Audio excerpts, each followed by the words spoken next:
Have you muted your phone? Hello, hello. We are live. Welcome at the Ask Your Mentor Anything live again. Friday's live. It's a business mentoring for translators initiative that has started since January this year. And today we have a great topic about agencies because you have asked us for, but also it was a topic suggested by Kenneth Perez Nielsen. Kenneth, welcome. Thank you for accepting my invitation, for joining me live to this event. Thanks so much for having me. You're doing a great job with this. Yeah, thank you so much. I really enjoy. I've been doing that so many months already, and I really enjoy having like a coffee with colleagues from all over the world. I hope that you have something to drink. Have some water. Okay, great. I'll be talking, so water is probably better. Okay, because we're broadcasting the first time on LinkedIn, just a few words about this initiative. There are weekly webinars, interviews with translators and linguists from all over the world. And now Kenneth, for example, is from Copenhagen, if I'm pronouncing okay. And I'm Virginia Katsimpiri. I'm a Greek certified translator based in Athens, Greece. And I also, hello. I also provide mentoring services to other translators since 2016. Let's start with introducing our guest today. Before that, because I'm seeing your comments here, I assume you can see also the comments in the right part of your screen. Please click the link above the video so as to be able to show your comments and to see your names. Thank you for joining us live. In order to be able to see your names, you have to click the link above this video that says that you give us the permission to see your names. Thank you so much for your comments, for being here. And of course, we can't wait for your questions. So let's start. Kenneth, would you like to introduce yourself to those that they're watching and they might not know you already? Yeah, I can do that quickly. As you said, I'm based in Copenhagen, in Denmark. And I've pretty much always known that translation and interpretation would be what I wanted to do. English was my favorite subject in school, and kind of from there, I just know I want to be as good as that as I can get. Cool. So I just went straight through and took the degrees and everything. And then when I finished, I took my master's, and then I can't study anymore in Denmark without having to write PhD and stuff, and I wasn't really into that. But I wanted to get better, so I moved to Ireland and lived in Ireland for 3.5 years. Which is also why some of you will say, what kind of funny accent is that? So I moved over there and worked for IBM first in customer support, nothing linguistic at all, but I learned a lot about computers, which was nice. And then I moved to Microsoft and became a localizer. And from there, I became the terminologist, who was kind of the guy who made the glossaries, had the contact with the vendors, with the developers and everything. How do we localize this thing so it works for the Danish market? Then I moved back to Copenhagen after 3.5 years. Took the job with me, so I was still doing the same thing as I did in Dublin as a terminologist, but did it from Copenhagen instead. And then at some point, they decided to cancel internal support for a lot of the small languages, which Danish was one of them. So I was fired together with a lot of others, and then I started as a freelancer. Sometime 2004 I started as a freelancer. 2004? Yeah. Okay, 16. I've been doing it for a while. Yeah, okay, great. I will start with the most common questions that my mentees ask for our guests. And I suppose that you already mentioned, but maybe with more details, how did you get your first client? You mentioned something that it was irrelevant with linguistics. How did that start? How did you get involved, the IBM? It was your first in-house position. Yeah. But as I said, because I said I wanted to move abroad, so I just talked to a recruitment agency to get me to a place in a country where they speak English. And I don't want to do cleaning, but just get me to a job. So it kind of a detour to get into the business that I wanted to work with. But you still had the background in order to cover. Yeah. You learn a lot. I mean, no matter what job you do, you still learn a lot. It may not be exactly what you want to do in the first place, but it will. Maybe it can be a step to get where you want. You just don't know it. I was really, really fortunate. I didn't know much about computers, but I learned all that, and that was probably what also gave me the job at Microsoft. So I was very lucky with that. Yeah, that's amazing. And also luck includes, yes, definitely. It is luck, but you also have to, I mean, when you're new, you sometimes you have to chase the luck. It was me who went and said, I want to move abroad, and I'm ready to do this job that I don't really like, to get around, and as I said, take a detour to get to where I want to be. And you have to be flexible to do that. So of course there is some sort of luck, but you can always help the luck a bit on the way, I think. Yeah, that's a great example you mentioned of a situation where we, for example, create our luck or create opportunities like you did for your first in-house position. But do you remember the first time that you got a client as a freelance translator in 2004, as you mentioned? I did, and it was very, I mean, I was pretty lucky when I started up as a freelancer because, as I said, I came from this Microsoft job where I was the terminologist, and I was the one who had the contacts to all the vendors. So I knew them already, and they knew me. And Microsoft always also still needed the work to be done. I mean, the job I was doing as an internal employee, they still needed that to be done. So I was still doing it, actually, just sending them invoices. So, I mean, for me, it was really, really easy to start. But it was still funny, and you sit there at home, and you boot up your own computer. There's no one around you, and then when you start invoicing, it's a different world. And I remember the first day at work when I had this room in the flat I lived in, and I opened the door and I went in and said, now I'm a freelancer. This is my own client, my own company, and I have to. I mean, everything I do. I mean, I can't just if I take half a day off, I don't make any money. I mean, and I can't just sit and have lunch late. I mean, because then I don't make any money. It was a funny feeling. I really liked it though, and I still like it, obviously. Thank you for sharing that, because I think it's a feeling that all of us as freelance translators we feel at some point, if not always, like that's what you mentioned already. So let's continue with the next question. It is, if you remember any scale-up moment as a freelance translator, the moment that you made, for example, money that you could, for example, don't work for 1 month or something like that. No, what I didn't scale up as such, because I mean I had a lot of clients already, but when I really felt that this is going somewhere, this is when I started getting new clients. Because as I told you, I knew the job I came. I knew them, and I knew that I knew some of the vendors from the LSPs that I was working with. But when I started to get my own clients, that I got because. Not because of what I was or what I worked, but someone I found, or somebody had heard about me or something. That was, I'm doing this, and I'm actually quite good at this, because that's another thing. You know that you're qualified when you leave school, but you don't know. I mean, will this work in real life? I mean, we all have this imposter syndrome, I think. Exactly. This is why we host these lives, because this is why the starting out translators are very, very interested in knowing how us as more experienced translators got our first clients, or even how did we continue by gaining more clients, ideal clients, direct clients, and so on. Yeah, my main strategy would be, and I've heard you say that in previous live sessions, I've never written a sales letter. I hardly have a website. What I do is, for me, this is about people, and it's about personal connections. So what I do is that I go to conferences.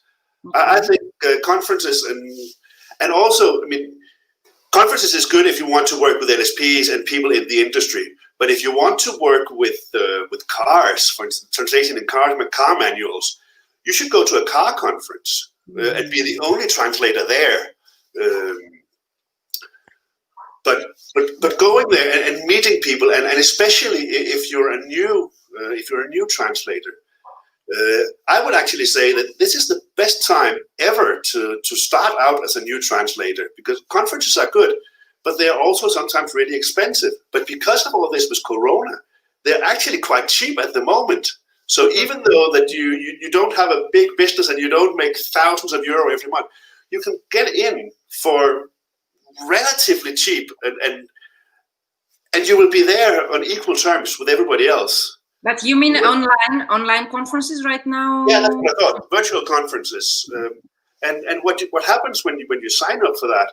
First of all, you learn a lot from all the good speakers and everything. I mean, you're speaking sometimes, and you get a list of participants, so you can actually see who are there. So if you do your homework, I mean, conferences is not just going to conferences. There's a lot of homework to do in that as well.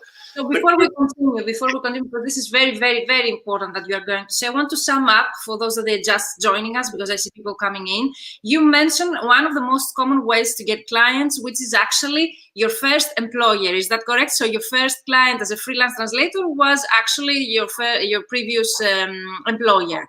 That's exactly how it was.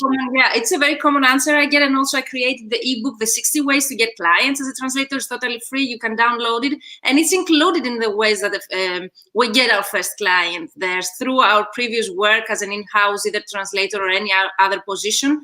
So it is totally recommended to reach out to previous employers of yours and let them know that you're going freelancing in order to get your first client as a freelance as well. And secondly, then Kenneth mentioned the most efficient client acquisition strategy that he has been applying for so many years in order to gain their clients, because I was about to ask him, but he already knew. Thank you so much, Kenneth, that you went into that topic already. So it's conferences. And yes, that's not something really common in our profession, even it is included in ways that we get clients as translator. Mostly though, we either do warm email marketing or, as you said, sales emails and paper letters.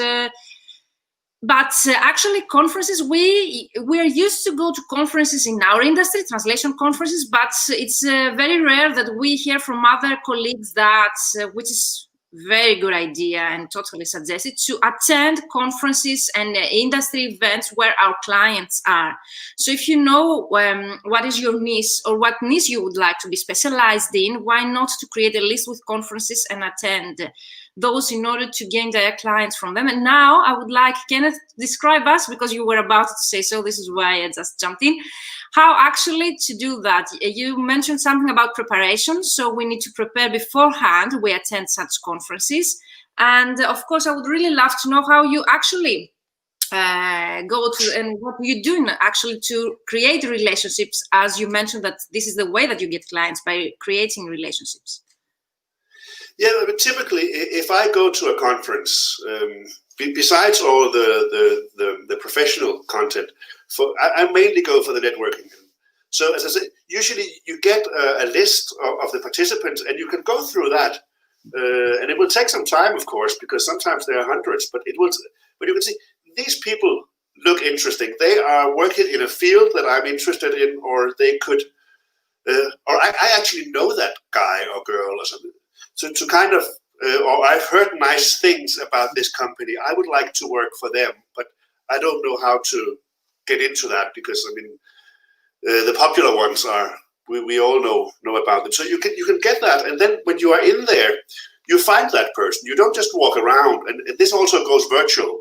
You find that person and talk to them and say, I have seen your profile on LinkedIn or your presentation and I'm doing this and that, and I think we could really help each other. So what do you think about that? Mm-hmm. And then you will, maybe, you don't have to close a deal at that point, but you just make the initial contact. It could also be, if you see someone having a presentation and that is a person you want to talk to, say, go after them. If you can't get them at the conference, find them after the conference. Find them on LinkedIn, send them a message. I saw your presentation on this and that the other day. I thought it was really, really interesting. Or I have a question about this or that. So you get this content, and then you are in touch, because then you have direct access to people that you didn't know existed before. They're handed to you on a plate. It's not that difficult, but you have to be there. And it's so important, because now you mentioned also networking. Okay, as a strategy, because you show us how you do the networking with preparation and actually attending the event and actually creating a list of potential clients or people that you would like to have in your network. Then you mentioned that you use this strategy in order to expand your network initially and increase the opportunities of future projects. And I think the most important thing that you mentioned already, and something that I have mentioned before, again in other previous lives here, is the follow-up, that you do follow up. And in the previous years, last year, we used to send emails by following up with a business card and tell those people that, yeah, it was, I don't know, like we met and something in connection that we discussed in order to start a conversation or send something useful to them. But nowadays, LinkedIn is so powerful. So what a better way to actually follow up with those people and have them into your network, and at the same time showcase your expertise and your background, because they are going to visit your profile.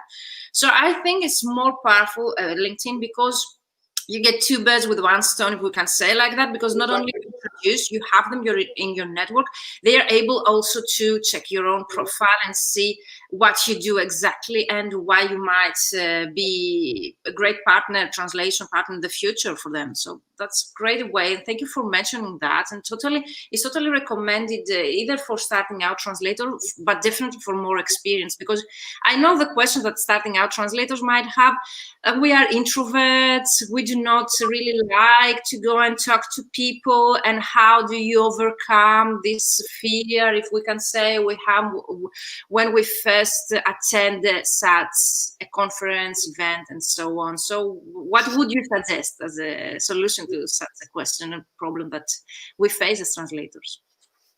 What do you mean?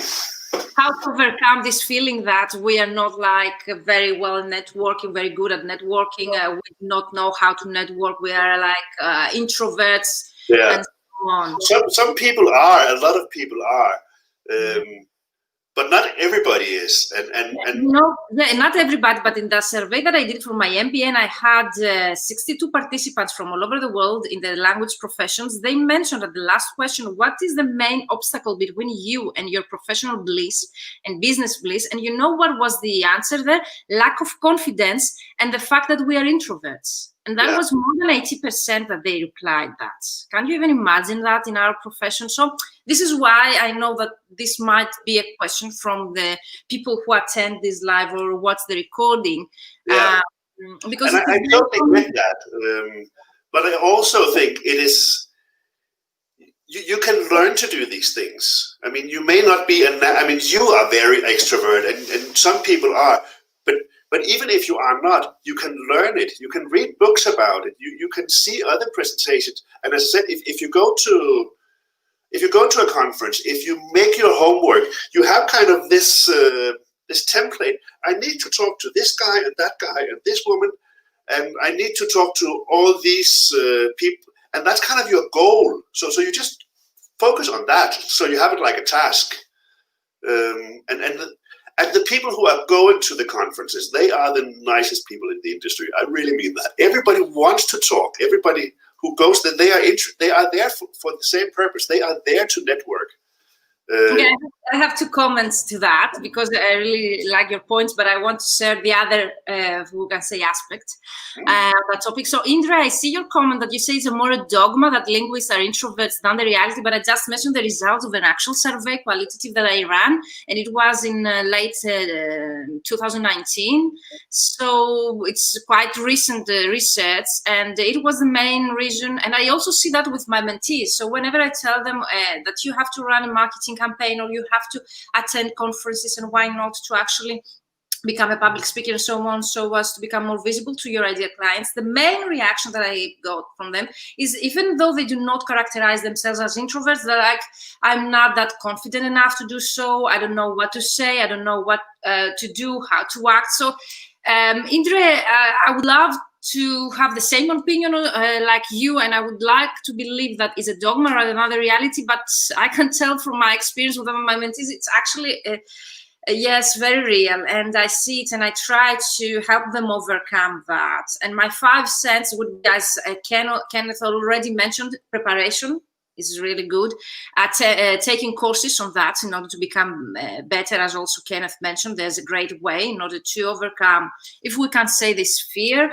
And definitely the first time might be more difficult than the rest ones, and you become better, because I can tell myself I wasn't an extrovert, Kenneth, if you believe it or not. So the first time I attended, I didn't, for example, handed any business card. The second time I managed to talk to one person. The third time, yes, I was able to also give business cards and talk to people and so on. So I think also we become better to that.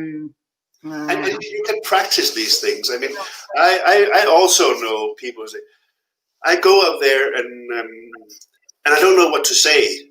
And you're afraid that you go, the first contact, you say something stupid. But I mean, you don't have to get the Nobel Prize the first time. I mean, it doesn't have to be super intelligent the first thing. Just do some, you can have prepare a few questions from home. I mean, as I said, if you go to a conference, you meet somebody and say, so what was the last presentation you went to? Was it good? What was this about? Where else are you going? Stuff like that. Yeah, you already replied that, because we go to such events in order to get clients, which is a totally wrong mindset. So you already answered that. You're going there to build relationships. So if we have that in mind, as Kenneth already mentioned, like you're not going there to book a deal, for example, or make a deal, or actually to get a paid job or paid project. You're going there just to expand your network and meet people. Then I think it becomes more natural the way that you're going to contact those people, and actually it really, really helps to know beforehand who you are going to meet and what you're going to ask.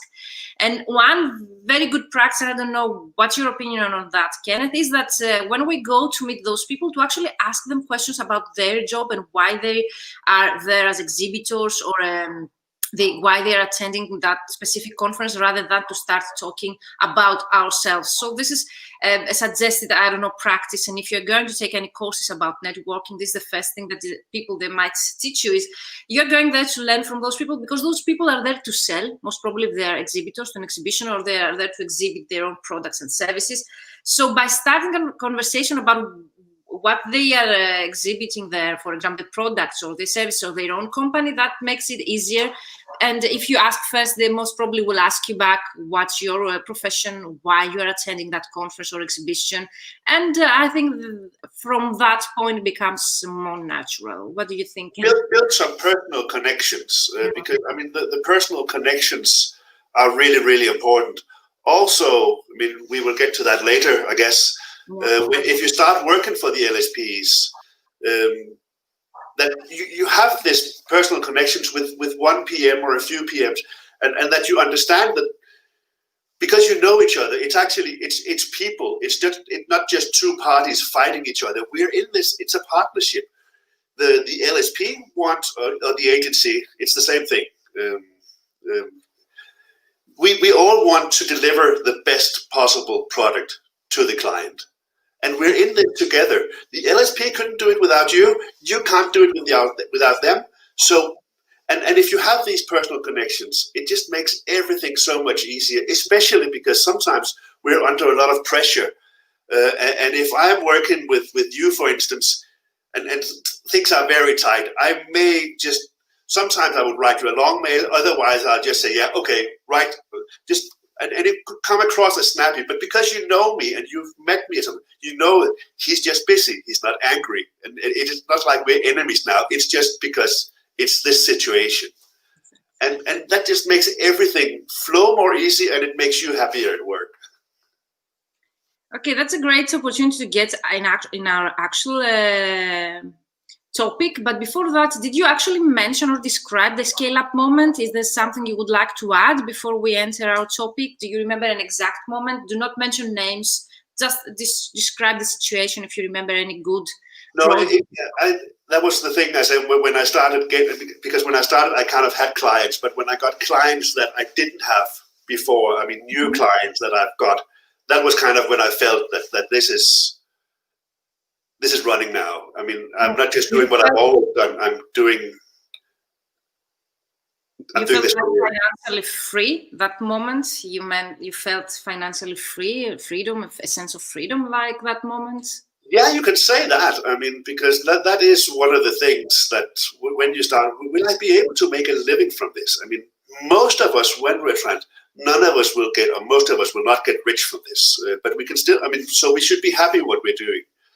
But when the first, I mean, when you had the first year, and I remember a good point. But when I was buying a house at some point, okay, and the bank, they told me, you just started as a freelancer. That was like 6 months after I started. We will not lend you all this money because you just started a company. We don't know what will this work. So come back in 6 months and show us your annual accounts, and then we can talk about it again. So when I came back after that another half year, I showed them my actual accounts. All right, you're actually doing well. We are willing to lend you money. So I'm actually running a successful business here, and it's successful enough for the bank to be willing to. This is the dogma and that the reality for our profession. That we cannot make a living or we cannot become rich from such a profession, which is totally. Maybe, yes, it's for most of the people, but if you have the right mindset and strategies and you work towards your goals, definitely you will reach them at some point. But I would be really getting into our topic today, because people are watching in order to learn how to make a living with agencies and scale up moments with agencies. You mentioned something to me about you could make a living with your 2 agencies, for example. I think most of the people would be very much interested in knowing that story that you mentioned already. And what agencies, what LSPs should they go after in order to be able to do such thing that you do? You make a living by working with LSPs. The story I told you yesterday. I mean, my business is it has 3 legs. So I have 2 big LSPs that I work like. They have 1/3 each. It's very important for me that none of them get too big, because that would make me vulnerable. So if I have one LSP and they have like 80% of my work, if something happens with them or then I would be out of business. So it's important for me to diversify, so I have a bit of everything. And I would recommend that. That's totally recommended to all translators and all freelancers, that you have to have more than one stream of income. At least over time. I mean, if you're just starting as a new one, you're just happy to have one client and you work for them and that will pay your bills, and that's all fine. But on the longer run, you should start thinking about not becoming too dependent on one client, because that would make it very vulnerable. That's a great advice. Thank you for sharing. And then, as I say, I have 2 that are big, and just having those 2 will actually. Then I can run my business. I can pay my bills. I can have a reasonable living standard. I can go traveling sometimes, and that works. And then the last third is direct clients that sometimes they are using me, but they don't have work for me every month. But then after 3 months, or maybe if it's, I do financial translation sometimes. So when they have the annual accounts, that's a busy time. But the month after is usually completely quiet, because they just delivered all the things that I'm doing for them. And also other LSPs that I do something for them. Sometimes I'm not their main Danish resource, but I am there. So maybe in the summer holidays, if someone is on holidays and I'm there, then I would be the backup. But I can't live on them alone. But they make it fun, and the direct clients is also nice. I like working with direct clients, because you sometimes you get some other projects and you're more into the matter. You can talk to the people who have actually made this app or developed this tool or used this printer or something. And that is nice. It's so interesting what you say, because we're very lucky in that profession, because we can work actually with both agencies and LSPs, and you are doing it, and you are doing it well. So you are a role model for those that they would like to be like you in a few years, for example, as translators, if they're starting out right now, or if they are more experienced, but they would like to change something and do what you do. So thank you for sharing that. And you mentioned how you get your direct clients, but I know that most of the people that are watching us, they would wonder, how did you get your good LSPs, as you mentioned already? Because and as I said, the ones I have got has been from people that I have met at conferences. Okay. So I've talked to them, and I have created this personal connection, and then they start. Then we start writing back and forth, and maybe there's a test project or something, and then kind of things develop. If you do the first things well, and if you're nice to work with, then they will find more projects for you. And the good thing about working with a big LSP is they have all kinds of different things. I mean, if you work for for a cosmetics company, it will all be cosmetics, which can be fine if you want to specialize in that. And I see there is a question about specialization from Abdel Fattah. Do you want to address it now? Just so we remember it, because it is an ask session.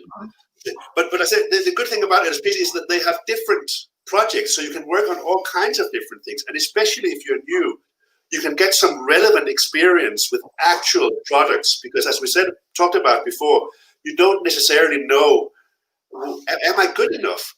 Are my skills adequate? But if you get, maybe if you, LSPs, what they do is they collect, so they have maybe like, say, Facebook, and then they do that then Facebook sends a mail to this LSP, and then they do 30 languages or 50 languages or 100 languages. And then you are that one, but you would never get into working with Facebook on your own. I suppose, yes, if you're not a big LSP, yes, most probably you work through LSPs for such big clients. So actually you got your first big LSP client through a conference industry to your client, like, for example, you mentioned car conference, and then you found big LSPs that were actually were exhibiting or something like that? Yeah, I mean, the agencies were from conferences, and then actually my direct clients have been either previous employees or people I just met or who knows that I'm doing this. Because if you're sitting in Greece and somebody is looking for a translator, they don't know. If they're just sitting in an office working with whatever, we need a translator. What should we do? And then they can look Greek translators .gr on Google, and they get 1,000 pages, but they wouldn't know who is best. Exactly. So if people know that you are around, they would contact you. Can you do this? Or maybe you can help me find one who's better than you at this point. And then you're already, I mean, even though you don't work for them, you have this personal connection, and you created this kind of partnership. So next time, maybe they will contact you again because you helped them and you were nice. And I also, I mean, I have had direct clients who I worked for, and then they're fired or they change jobs, and then they go to a new company, and then they need a translator there. So I'm working with where they were before, because I'm kind of in their database there. He's the translator. But because it's been nice working with that project manager or whatever it is, when she needs it in her new company, she calls me again, and then I work for her. So you build these things, and again, it's the networking thing. When you meet people, it's not just them who are interested. It also that's the whole idea about networking. It's also all the people behind them. Yes, this is what we call referrals, if we can say. So you get referrals, but they might not be your direct clients or actually clients at the moment, but they might refer you to potential clients. So this is why we always say or discuss about networking and expanding your network, and why this is so important. Because if you actually do not get a client right now, that person be a referral or refer you to a potential other client in the future. So definitely, yes, this works, and thank you for sharing. So actually, conferences for industry conferences in our field of specialization can bring us both direct clients and LSPs. Is that correct? That's what I would claim. Because the people or translators, we think in order to find good LSPs, we are going to industry events, LSPs, and the translation related events. But that's okay. That's another way you can do it, definitely.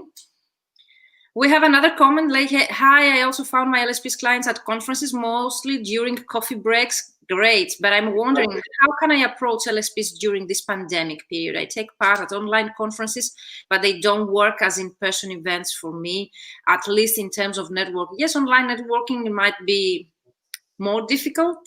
Can you please, in order to be able to see your name, click on the link above in order to show your comment? Please click the link above this video so as to be able to address your question. Kenneth, would you like to answer Abdel Fattah's question? Are there any special requirements to get specialized in certain domain? Yeah, I mean, I would claim that, I don't think there are any special requirements. There's not some kind of template that says, if you do this and this and this, then you're an expert. You know that you're an expert. You know you're specialized. Abdel Fattah, if you are really, really interested in, what do I know, horses, if you're a horse rider or sport, then you are an expert in that. And you want to work with translation, which has to do with horse riding or racing or horse riding equipment. So you go to these horse fairs and talk to the people. They say, who are you selling to? Are you going abroad? Do you need somebody who knows this market? So if you say you're an expert, you are an expert. Yeah, and what Kenneth is trying to tell you is, there are not specific or special requirements to get specialized, but the in-depth knowledge and experience in a specific topic of your interest would definitely help you to become specialized as a translator as well, if you also combine the linguistic skills with the in-depth knowledge of that specific field you want to become specialized. So for me, there are no such standards, but if we can say we need an in-depth knowledge of the subject matter and also the linguistic skills in a combination. And of course, in order to select your niche, Abdel Fattah, we've said before the 3 aspects: what you really love to translate, what you're very good at, and you get good feedback from your clients. And of course, the 3rd aspect is what the market really needs nowadays. So if you take into consideration the combination of these aspects, you will find out what is your niche. But like special requirements to become specialized in a certain domain, I know that some translators might tell that if you have a specific degree in any other field, like you are, I don't know, a degree in physics, then you can be able to become a specialized translator in that specific field of physics. But yes, we cannot all of us be also specialized translators and have a specific degree in that specific field, which is very rare. But yes, sometimes it works. Also, some people, they might say if you have an extended CPD list and the courses that you've taken in a specific field, it will make you a specialized translator. But in general, we can say the in-depth knowledge of a specific field, as Kenneth already described you. So you would like to, yep, Kenneth? I also said you can also develop your own niche. And now, because we're talking about LSPs are a great way to do that. If you have a good relationship with an LSP, I really, really like doing projects about tourism. So if you get any tourism jobs, please send them to me. And then if you're good at it, which I'm sure you are, then you will get more, and you get some good feedback, and because they also want to make you happy. You can experiment. You can experiment a bit if you. So you can build more and more, and then you get maybe like the city of Copenhagen. You do some of their stuff. Maybe you get some. It could be Airbnb, or it could be a flight or a hotel chain or something that you wouldn't get on your own. But because you have this relationship with the LSPs, you can say, I want to go there, and then you can build your niche and become a specialist. But my general point is, if you say you're a specialist, you are a specialist. But you have to prove it also. Yes, of course. Yeah, that's what I mean. Because some people, they think that by saying they are an expert, they are as well. But at some point, no. You need to be that. You need to be that. And of course, networking and referrals work if you provide high quality translations. So Kenneth was referred because he also is an expert translator. He provides high quality projects, so we do not neglect that aspect as well. So networking is great, expanding your network, having referrals, and so on, but you need also to be very good at translating as well. So let's answer that question in the comments, and then let's get through how to distinguish the bad from the good agencies, what are the red flags, and so on. But the last question was, how can I approach LSPs during this pandemic period? By taking part at online conferences, they don't really work the networking there in online conferences, what they say. So yes, networking is a bit different when it comes to online and virtual conferences. So is there anything? But it is there. And it will never be the same as the real thing. Definitely not. But every conference, at least the ones I've been to during this pandemic, they have had networking sessions, and they have different platforms and tools they use, but they do have different networking sessions, or like coffee breaks, as you say, where you meet after the presentation, and you can just mingle around. There's a virtual hall or something, or little tables where you can go over and sit and then just talk to the people who are there. But otherwise, what I said, if you have there's usually a chat feature or something. There's always an app.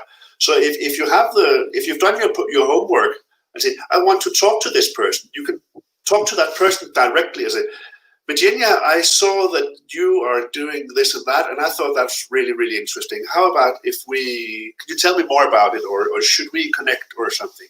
Okay, I have again, my 2 cents here, 5 cents, I don't know. What I've been hearing from my mentees, because I'm running now the LinkedIn prospecting system 12-week mentoring program, and we have great results. It's also networking that we do there in the prospecting. We also send messages. We have to create templates of messages, and we have to create that connection, as you already mentioned, Kenneth, with the message. The difference between online and virtual networking and conferences from the physical one, the in-person events, is that we have to become convenient, and we have to have messages in written form, the way that we do it when we speak. So I have my mentees, and they're telling me I'm not that good in expressing myself in writing as I am when I do and present myself and start a discussion in an on-site event, in an in-person event. So it's something I really hear a lot. So definitely what we need to pay attention at, if we can say, is that we have to somehow create templates or messages in a written form that we can actually express the same, our character and personality, through those written messages. Either those are at chats, as you mentioned, at a virtual conference, or they are, for example, through the messenger of LinkedIn. What it really works nowadays and can somehow replace the in-person connection is the chat, when the chat has a feature of video messaging or audio messaging. So what my advice to my mentees when they mention that is, if you think that you're better at speaking to someone rather than writing to them, then totally use the feature of audio or video messaging, which is totally native on LinkedIn, and some conferences might also offer it if we continue to go with virtual events. So definitely, if you prefer the personal touch that speaking and your voice and your image provide you, then use video or audio messaging, so as to be able to express yourself in a better way, if you think, or more natural way. What do you think, Kenneth? I cannot come up with any better solution to that. No, I totally agree. I mean, use the technology out there, and many apps and tools have this video feature. Right. Now. That's the future. We have to become, we have become confident before, I don't know, in front of a computer and a camera and so on, so as to be able to actually talk to a person like we do here. Actually, Kenneth, we could be like in a room and discussing that as well. Exactly. We're in front of a camera and we can and use this as a practice, because this will not disappear. The world will be more and more like this. So we might as well get used to using these virtual rooms and virtual ways of meeting. So we're just lucky that it all really starts now with the pandemic, and we've been there from the start. So we can definitely use it as our advantage, I think. But it will always be best to meet in real life. Ellen, I see that you're commenting, but we cannot see your names. In order to be able to see your names, please click on the link above this video. I think it's Ellen, because it says at the Translating Forum of the European Committee, the rooms with speakers to network with them were nearly empty. Lovely to talk to just a few. So thank you for mentioning that. Yes, it's something new, as Kenneth already mentioned, so we have to... And that's not necessarily a bad thing, because, I mean, if you're sitting at a table where there are 15 people, it can be more... If there are only 3 people, you can actually get to learn them better. So it's not necessarily a bad thing there's only a few people, because that actually means that they are the ones who are really interested in this, like Ellen. So you can get closer to those people and build that personal connection that I keep talking about. So definitely, the fewer people they are online, the better when it comes to online networking, I guess. I think so. Ellen says, I never see the link above. Please click on the link that if you scroll down, it says that I'm broadcasting through StreamYard. Please click the link here so as to your comments to be shown. Ellen, let me know if you see it now. I know that you are you. Thank you. But click the link so as your name to appear as well in the comments to be able to show your comments. Hello, hello. I have exactly the same problem. Someone says in the comments, please, to be able to see your comment, click on the link above to see your name. So yes, totally online networking is definitely different than in-person networking. Sometimes I feel more comfortable with online networking. Sometimes, yes, it works better to be in person and to connect with someone because you can check out the chemistry and so on, which cannot happen with online. No links, says Ellen. Ellen, I'm really sorry, but Abdel Fattah and the other people, they see it. So most probably some of your computer. Indre also saw it. Abdel Fattah saw it. Check out, please, so as to be able to show your name. So that was my advice when it comes to virtual conferences and how. I don't know if you would like anything else to add, Kenneth. No, I think that's pretty much covered it. Camera and audio might help in the future, and also on LinkedIn and virtual conferences in general. I totally recommend you to check them out first with friends and family, and then when you become confident enough, go check it with your clients as well. So let's get with the topic today. What are the red flags in initial contact or in general? How we can distinguish the good with the bad LSPs in your experience? Yeah, that was kind of what I was thinking, and the reason why you and I started talking about this, because like half a year ago or something, you had another live session with Diego from Creative Works. Yes, thank you for mentioning. I forgot to mention how we met. So with Kenneth, we met through Diego's live we had here, and Diego is very generous. He always shared that on LinkedIn. So Kenneth was able to actually take a look at the initiative, and we came up with this idea. So please. Yeah, and his topic, and I recommend you go and see it when we're done here, of course. And his topic was, what is it that an LSP looks for in a freelancer? Mm-hmm. And it's really, really good. But Virginia and I came up with, but what is it that a freelancer should look for in an LSP the other way? Because when you start, conferences is one thing. You can also start registering at different portals, which is also, if that works better for you, that is also a way. Go on Pros or other translation portals. And then at some point, people will start, from the LSPs, they will start writing you. Mm-hmm. And then you want to work with the good ones. You don't want to work with the bad ones. But most of them are good ones. But there is this general feeling sometimes in the industry that we have freelancers on one side and the LSPs on the other side, and we are fighting each other and we are trying to take advantage of each other. There is this feeling, and for some people, and it is not like that. But what I said is, and what I really feel is that we're together in this. We talked about it earlier. We want the same thing. So what we should strive at is to make strong partnerships.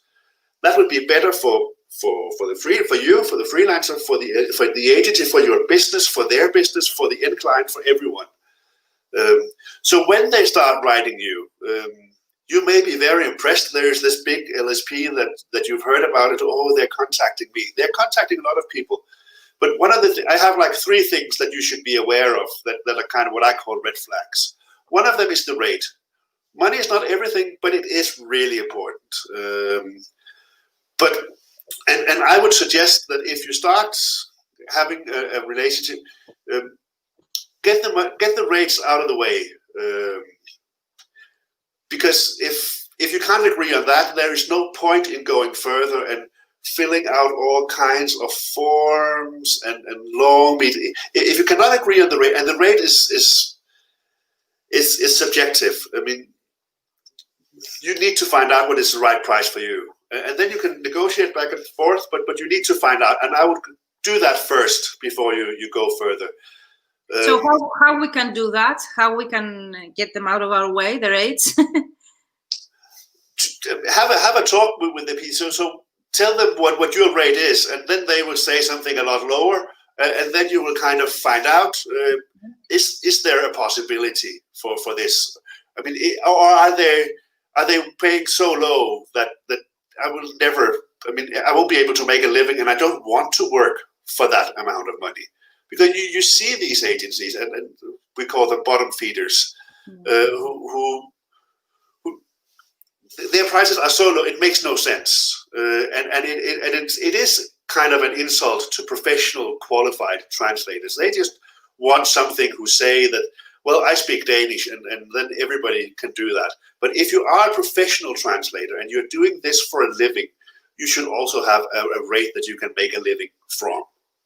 Okay, so what you mentioned already, to sum up, is that you can negotiate. If it's a good agency, it's not a bottom feeder, you would really like to work with them, but to a rate that you can make a living. So this is the minimum, as we can say, the rate that we set, and we never negotiate underneath that. So, okay, that's a great way. I would say so. And the way, when I was starting out, because I also hear that sometimes, how do I find out what my rate is? Should we go into that, or will that become too long? Yeah, I would really to focus, like, if you would like very shortly to tell us your opinion on that. We've covered that in previous lives, but why not to have? Okay, let's go through it on the other line. Definitely, I'm very, very much interested, because I know what listeners and people who watch us are going to say. Okay, about rate, but what about, for example, payment terms or contracts that we cannot negotiate? Have you ever negotiated, and did you have any results positive in that aspect? Absolutely. Both, I mean, and contracts and NDAs and non-disclosure agreements is actually also one of the points of my 3 points, red flags you should be aware of. Because if you want to create this partnership with the LSP, there should be a mutual respect for each other. And if you recently, I got as an example, a concrete example, I got an NDA from an agency. It was 1 page. It was simple English, just basically, let's be nice to each other. Fair enough, then we have it down. But I have also seen an NDA where you get 20 pages. Yeah, really difficult English.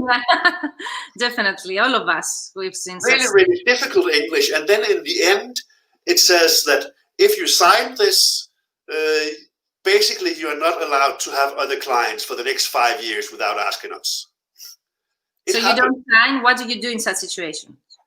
I tell them, do you really mean this? And if you do mean this, that I am supposed to ask you for permission to get a new client for the next 5 years, before I have even translated a word for you. Exactly. And what was the reply? Work with that company. Get out of that company. That is a red flag. Don't work with that company. Find another one.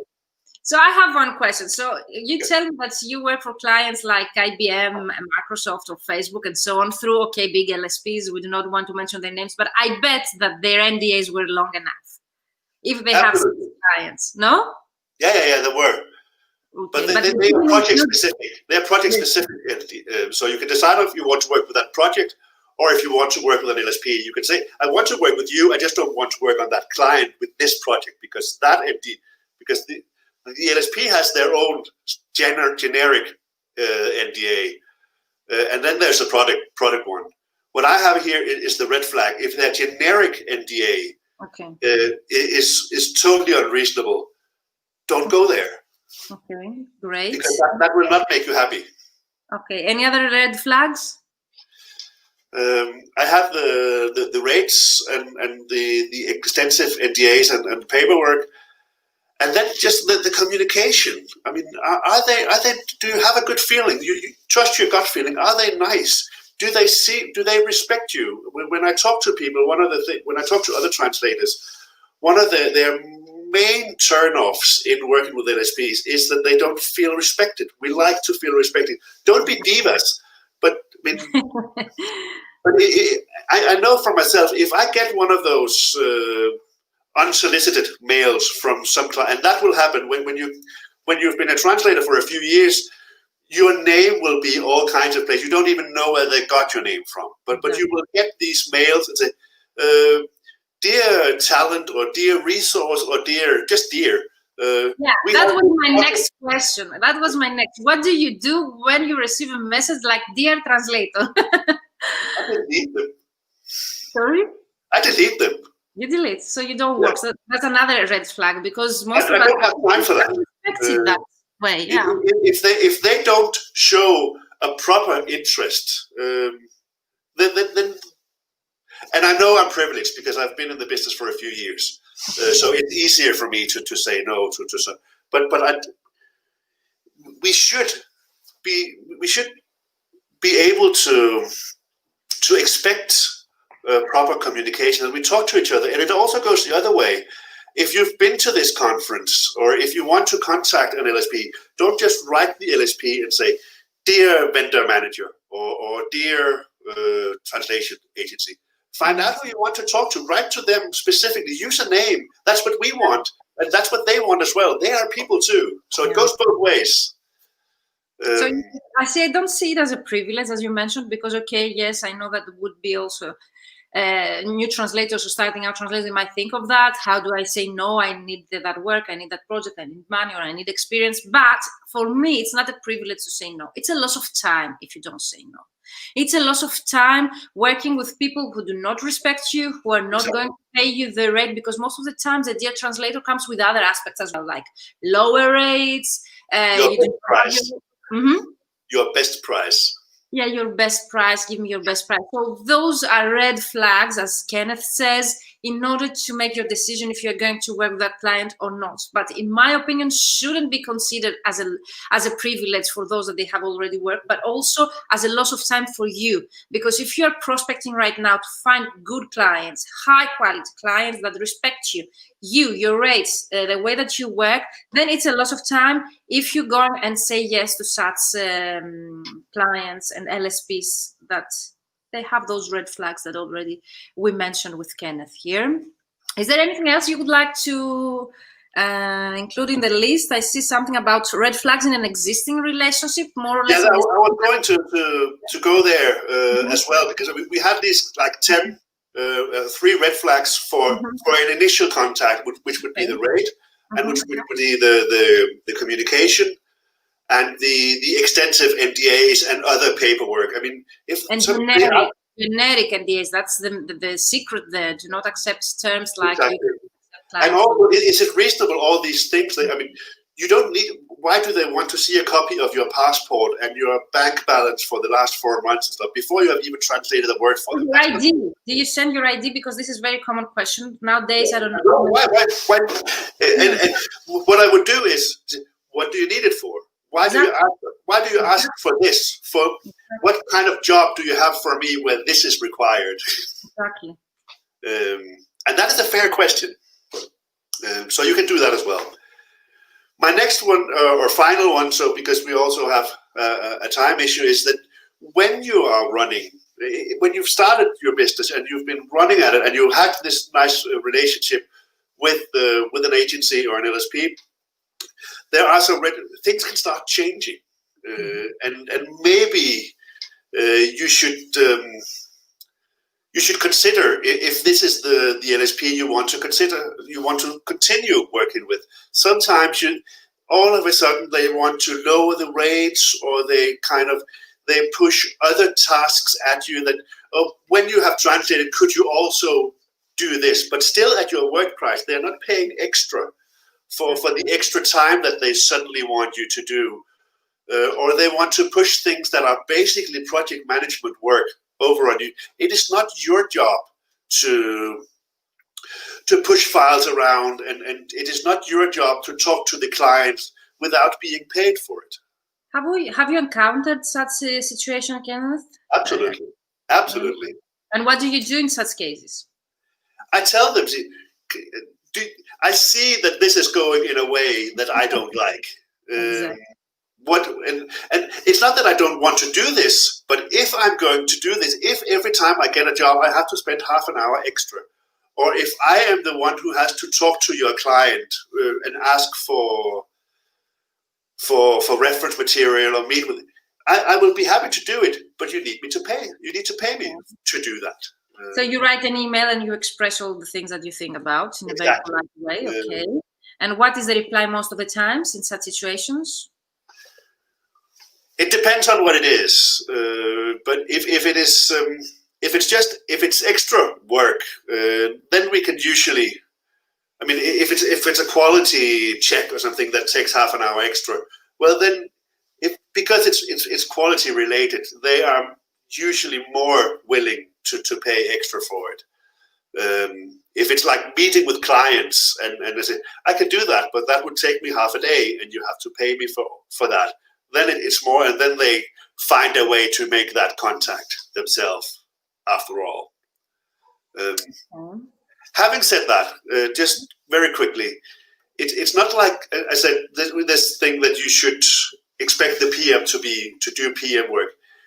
In a strong partnership, you should also, before you just ask them, if you can try to do some of the things yourself, that would also be appreciated. And if you go and watch Diego's presentation, one of the things he said that what they were looking for in a nice freelancer or a good freelancer was soft and flexibility and creativity, problem solving, stuff like that. So they do expect a certain degree of that, and they do appreciate it. And it's only fair, to be honest, that you do a bit before you start pushing back on them. Because as I said earlier, they are also people. They are also busy. They also have different busy deadlines. So find out how it works. And then if you can't solve it and within reasonable time, then you can talk to them. But if it's something like this is not working, their first question will be, what did you do to make it work? Nothing. It's your job. That doesn't work. I mean, then you don't have this relationship you should do. And as I said, flexibility and problem-solving skills are very, very highly rated. So that's also a thing when you contact the LSP. Demonstrate, tell them I can do these things, because that will make them very happy. Right. Do you think you have covered all the red flags you would like to talk about? Red flags? Is there anything else you would like to very quickly, I have two more. There's a lack of responsiveness. So if you have something and they don't get back to you, that will make your life very stressed. We're all in tight deadlines. So if they expect you to be available until 8 o'clock this evening to finish a job, you should be able to expect them to be there until 8 o'clock as well, so you can ask questions. And if you find out they are not, then they don't respect you enough, and then that would also maybe be a thing to consider. Do you want to continue working with them? And my last one, very quickly, if you can see that they're not treating their PMs well, because you get this relation, and you won't start talking bad about each other, but you can. That's not reasonable that they're asking this PM to do all this for all these languages. And she's clearly not qualified, but she's just been told to do it, and that is not fair from the company on the PM. And if they don't treat their own employees nice, then they don't have any respect for you either. Definitely. So that is also a red flag. So you should consider, if they can't even treat their own people right, do I want to be even further down the food chain? Thank you so much. That's a great live. I think we gave some practical advice to translators who are watching us now, or you're going to watch the recording, so you can find several red flags to avoid in order to be able to identify the good one, the good LSPs, in order to work with them and make a living, okay, by working with them. And thank you, Indra, for being here. I really enjoyed listening to this. Thank you so much. Totally recommend you to watch Diego's live. You can find it on my YouTube channel or in the Mentoring for Translators live section, so you can go back and watch it and combine it with this one of Kenneth, so as to be able to have both sides of the same coin, if we can say, like what translators they should look for in order to have a good and the long-term cooperation with LSPs, but also what LSPs nowadays look for out from translators. So I see Abdel Fattah says low rates have become very prevalent in some Arab countries. Yes, due to the hollowness of some linguists. Sorry for that, Abdel Fattah. We have to stand for our rates, okay? And we do not have to do whatever the LSPs and bottom feeders want us to do. Christina Torment says, I hope you can see my name now. Yes, after having worked for some time with an LSP, would you suggest to renegotiate your rates? That's a question for you, Kenneth. Can you see it? Yeah, I can see it, and it's a great question, and I do think it's fair. You may not be successful, but I definitely think it's a fair point to raise. And again, like with the conference, if you do your homework, I have had success with it, where I have found out what is the average. The change in prices, because things become more and more expensive, and that's just the way it's the price index or something it's called. And if you tell your LSP, basically, I've been working with you for 5 years. We've had the same rate,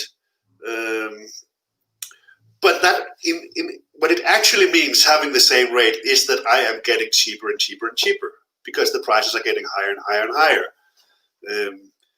So you could use that as an argument and see if it works. If it doesn't work, then you go back to my first point. Is it a showstopper? Can I still work? Will I still work with them even at the low rate? Just try to get it higher, or is it now so low that it doesn't make sense? And then you have to find another client. Definitely. So what is your statistics depending on that? So have you ever renegotiated your rates, and what was the reply, if you remember? The first reply, I've done it several times. Okay. I also have clients where I haven't renegotiated for 10 years and I'm still doing the same low rate. Okay. Sometimes they say no. That's the first thing they say no, and then you can say, but, and then you can come why you think, because also you have to explain to them why you need a raise. It's not just enough to say, I want a raise. I mean, you need to tell them why. Also, I've been working on this account for like 3 years. I'm now an expert. I'm really good, and I'm doing it faster and faster. So I think it's only fair if we raise it just a few cents. We're only talking a few cents. We're not talking double. I think Ellen says here some LSPs do not want to negotiate later, so make sure you have a good one to start with, rate. But after, yes, it makes sense to increase your rate, of course, but you have to justify. You just need a very good point to showcase why you are asking. So they say, thanks, you've covered all the common issues we encounter. Very happy to hear that. Nana says, so thank you, all of you. Thank you, Christina, for your questions, Ileana for being here, Ellen for your comments and your contribution to our discussion. Last question, and we sum up here, is how do you reach that point that you are contacted by good LSPs? Because you mentioned that beforehand, but if you have any practical advice, people would be very much interested to know how to reach that point to actually be contacted by good LSPs. But I would go back to where we started. Just one point, just one advice. Go to the conferences, meet the people you like. Expand your network. If you have met a person from an LSP that you like, there is a lot, the chance that you would like working with that person in that company is a lot higher than if you just accept something from someone you don't know. Okay, and definitely you can look out for them online. You can check their credibility and reliability by the rating and their ranking on Blueboard, Payment Practice, and platforms like that. And you can contact in the first when you're starting out, and of course in combination, of course, with conferences and so on. It's a great way to get started and actually reach that point, sorry for that, that you will be actually contacted by those good LSPs. You can go back and watch the recording. You can find out the red flags, what to avoid, how Kenneth has encountered such situation, and what was the results, the strategies that Kenneth uses in order to find good LSPs, negotiate his rates, and so on. Thank you so much, Kenneth. That was a great live. I think we gave practical advice to those that are watching the live. And if there is something, just very quickly, because sometimes when I'm watching a presentation like this or a webinar, I think of later, oh, I should have asked something. You can always ask later. Ask Virginia or find me on LinkedIn. Definitely, I always say that. I always say that Kenneth is also a member of the Mentoring for Translators community, so you can definitely tag Kenneth anytime or reach him out directly, because you see his profile, and we are going to share the link anywhere on social media. So Kenneth, you will have the link to share it. Of course, we are here for you. You can reach us out anytime. And this is the point, to actually start conversation, discussion, and answer all of your questions. So Kenneth, thank you so much for pointing out that you're available to people to reach you out directly. Great topic, great advice. It's a hot topic. They say it's great to hear you talk, Kenneth. So I don't see he's a Facebook user, so you can check them out in the Mentoring for Translators group later, Kenneth, on your own. So thank you for accepting my invitation, for being here with me. Check out also Diego's Creskeri live so as to know what we're talking about. And let us know if you have any questions afterwards. We're here for you. So bye-bye for now. Thank you all of you. Kenneth, you stay here with me, and see you in the group. Bye-bye for now.